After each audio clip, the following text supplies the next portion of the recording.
আসসালামু আলাইকুম বন্ধুরা, সবাই কেমন আছেন? আশা করি সবাই ভালো আছেন। বন্ধুরা, আজকে আমি আরও একটি রেসিপি নিয়ে চলে এসেছি। আজকে আমি তৈরি করে দেখাবো দারুণ স্বাদের মজার একটা বিস্কিট রেসিপি। বন্ধুরা, এটা কেক হিসেবেও খেয়ে নিতে পারবেন, আবার বিস্কিট হিসেবেও ঘরে সংরক্ষণ করে রেখে খেতে পারবেন।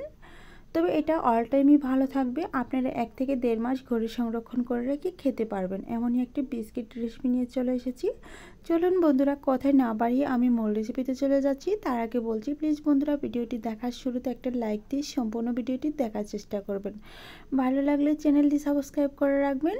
এখন আমি মূল ভিডিওতে চলে যাব। তার আগে আমি আবারও বলছি, প্লিজ বন্ধুরা, সম্পূর্ণ ভিডিওটি দেখার চেষ্টা করবেন।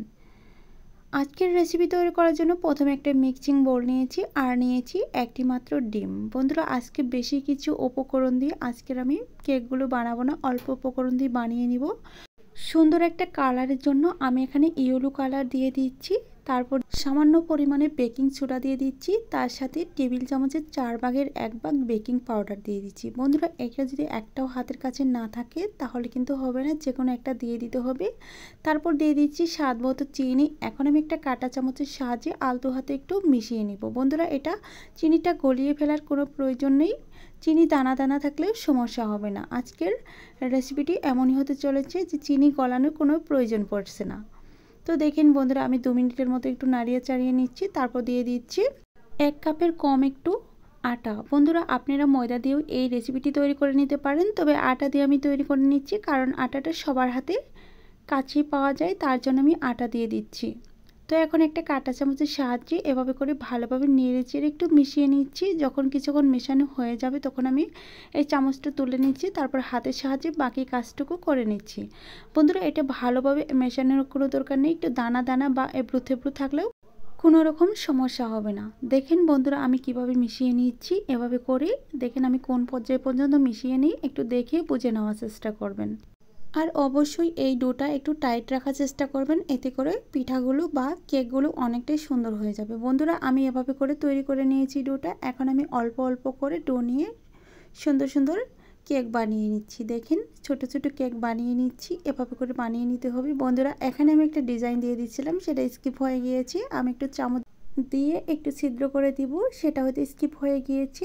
আপনারা দেখে একটু বুঝে নেওয়ার চেষ্টা করবেন, তবে সেটা না দিলেও কোনো সমস্যা নেই। আমি একটু দেখতে ভালো লাগার জন্য দিয়ে দিচ্ছিলাম। তো আমি একইভাবে আরও একটি কেক বানিয়ে নিচ্ছি। দেখেন আমার বানিয়ে নেওয়া হয়ে গেছে সবগুলো কেক। আমি একসাথে করে নিয়ে চলে এসে দেখাচ্ছি। দেখেন 1 কাপেরও কম আটা দিয়ে কতগুলো কেক পিঠা হয়েছে, আপনারা দেখে বুঝে নেওয়ার চেষ্টা করুন। এখন আমি এই কেক পিঠাগুলো বেজে নেওয়ার জন্য চুলায় চলে যাব। বন্ধুরা, এই পিঠাগুলো বানিয়ে আপনারা চায়ের সাথে অনায়াসে খেয়ে নিতে পারবেন, আর বাচ্চাদের টিফিনে তো অবশ্যই রাখতে পারবেন, তারা খেয়ে দারুণ পছন্দ করবে। এখন আমি চুলায় চলে আসলাম। চুলায় একটা ফ্রাই প্যান বসিয়ে দিয়েছি আর তেলটাকে পর্যাপ্ত পরিমাণে গরম করে নিয়েছি। একেবারে হাই হিটে গরম করে নেওয়া যাবে না, মিডিয়াম আঁচে গরম করে নেওয়ার পর এই কেক পিঠাগুলো দিয়ে দিতে হবে। দেখতেই পাচ্ছেন কেকগুলো দেওয়ার পরেও কোনো বাবলস হচ্ছে না, তার মানে বুঝতেই পারছেন আমি তেলটা কতটুকু পর্যন্ত গরম করে নিয়েছি। অতিরিক্ত গরম তেলে এই পিঠাগুলো দিলে ওপর থেকে কালার চলে আসবে আর ভিতরে একদমই কাঁচা রয়ে যাবে, খেতে ভালো লাগবে না। তো দেখেন আমি সবগুলো পিঠা দিয়ে দিচ্ছি, কেক পিঠা দিয়ে দিচ্ছি। তারপর এভাবে করে আমি 1 মিনিট থেকে 2 মিনিটের মতো উল্টিয়ে পাল্টিয়ে ভেজে নিব। তারপর আমি চুলার আঁচটা হালকা একটু বাড়িয়ে দিব, যাতে করে পিঠাগুলো ভিতর থেকে ভালোভাবে সিদ্ধ হয়ে আসে। দেখেন বন্ধুরা, আমি এপাশ ওপাশ করে ভালোভাবে ভেজে নিচ্ছি। অবশ্যই ভালোভাবে ভেজে নেওয়ার চেষ্টা করবেন, আর চুলার আঁচটা মিডিয়ামে রাখার চেষ্টা করবেন, এতে করে কেক পিঠাগুলো দারুণভাবে ফুলকো ফুলকো হবে। তো বন্ধুরা, দেখেন কেক পিঠাগুলো এখন কিন্তু ফুলে ডবল হয়ে গিয়েছে, কারণ এখানে আমি বেকিং পাউডার আর বেকিং সোডা দিয়ে দিচ্ছি, যার কারণে ফুলে ডবল হয়ে গিয়েছে। বন্ধুরা দেখেন, এখন আমি অপর পাশটাকে দেখাচ্ছি কতটুকু ফেটে গিয়েছে, তার মানে একদমই আজকের কেক পিঠাগুলো হয়ে গিয়েছে আর খেতে দারুণ মুচমুচে হয়ে থাকে। আপনারা চাইলে এটা 1 মাসের জন্য ঘরে সংরক্ষণ করে রাখতে পারবেন। বিকেলে চায়ের সাথে সকালে নাস্তা হিসেবে যে কোনো টাইমে এগুলো খেয়ে নিতে পারবেন। তো দেখেন বন্ধুরা, আমার কিন্তু পিঠাগুলো ভাজা হয়ে গিয়েছে। এখন আমি পিঠাগুলো তুলে নিব একটা সার্ভিং ডিশে। দেখেন আমি তেলটা জড়িয়ে সব সবগুলো পিঠা তুলে নিয়ে তারপর ফিরে এসে দেখাবো সবগুলো পিঠা তোলার পর কতটা সুন্দর হয়েছে। আর এখনই দেখতে পাচ্ছেন সবগুলো পিঠা ফেটে একদমই চৌচির হয়ে গিয়েছে।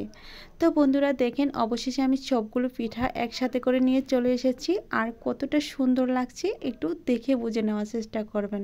বন্ধুরা এটা গরম গরম চায়ের সাথে গরম গরম বিস্কিট খেলে আরও দারুণ হয়ে থাকে। তবে এটা আপনারা যেহেতু গড়ে সংরক্ষণ করে রাখবেন তখন তো আর পিঠাগুলো গরম থাকবে না, তখন গরম গরম চায়ের সাথে খেয়ে নেবেন, দারুণ হয়ে থাকবে। তো বন্ধুরা আমি এখন ভেঙে দেখাচ্ছি, যতক্ষণে ভেঙে দেখাবো ততক্ষণে বলছি প্লিজ বন্ধুরা ভিডিওটি কেমন লেগেছিল অবশ্যই কমেন্টের মাধ্যমে জানিয়ে দিবেন। আর ভালো লাগলে চ্যানেলটি সাবস্ক্রাইব করে রাখবেন। বন্ধুরা আপনারা যদি আরও সহজ সহজ রেসিপি দেখতে চান তাহলে অবশ্যই আমার চ্যানেলটা একবার হলো ঘুরে আসতে পারেন, সেখানে গিয়ে অনেক ভালো ভালো রেসিপি পেয়ে যাবেন। আজ এ পর্যন্তই, এখন আমার বিদায় নেওয়ার পালা। ভালো থাকবেন, সুস্থ থাকবেন, আল্লাহ তাআলার কাছে এই কামনা করে বিদায় নিচ্ছি। পরবর্তীতে আবারও নতুন কোনো রেসিপি নিয়ে দেখা হবে, ততক্ষণে বলছি খোদা হাফেজ।